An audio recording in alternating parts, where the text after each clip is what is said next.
ಕೃಷ್ಣ ಪ್ರಪಂಚದ ಮೊದಲ ಮನೋವೈದ್ಯ. ನಮ್ಮ ಮನಸ್ಸು ಬಿರುಕು ಬಿದ್ದಾಗ ಮೊದಲಿಗೆ ನಮ್ಮೊಳಗಿನ ನೋವನ್ನು ಕೇಳಿದ ವೈದ್ಯ ಆತನೇ.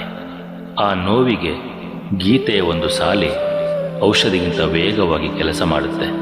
ನಮ್ಮ ಜೀವನದ ಅತಿ ದೊಡ್ಡ ಥೆರಪಿ ಅಂದರೆ ಅವನ ಗೀತೆ, ತಾಳ್ಮೆ, ಜ್ಞಾನ ಹಾಗೂ ಅವನ ಸೂತ್ರ. ಜೀವನದಲ್ಲಿ ಗೊಂದಲ ಇದ್ದರೂ, ನಮ್ಮಲ್ಲಿರುವ ಶಕ್ತಿ ನಮಗೆ ಕಾಣದೇ ಇದ್ದರೂ, ಕೃಷ್ಣ ಹೇಳೋ ಒಂದೇ ಒಂದು ಮಾತು: ನೀನು ಯೋಧ, ಸೋಲು ಅಂತ್ಯವಲ್ಲ. ಇಡೀ ಪ್ರಪಂಚ ನಮ್ಮನ್ನು ನೋಡೋ ದೃಷ್ಟಿಕೋನ ಹೇಗೆ ಇದ್ರೂ ಅವನು ನೋಡೋದು ನಮ್ಮ ಮನಸ್ಸಿನ ಬಲ. ಕಷ್ಟ ಇದ್ದರೂ ತಾಳ್ಮೆ ಇರಲಿ, ಸಂತೋಷ ಇದ್ದರೂ ಗರ್ವ ಬೇಡ ಅಂದ. ಯಾಕಂದರೆ ಪ್ರತಿಯೊಂದು ಕ್ಷಣವೂ ಕಳೆದು ಹೋಗುತ್ತಲೇ ಇರುತ್ತದೆ. ಆದರೆ ನಿನ್ನ ಧೈರ್ಯ, ನಿನ್ನ ನಂಬಿಕೆ ನಿನ್ನನ್ನು ಯಾವಾಗಲೂ ಉಳಿಸಿಕೊಳ್ಳುತ್ತದೆ.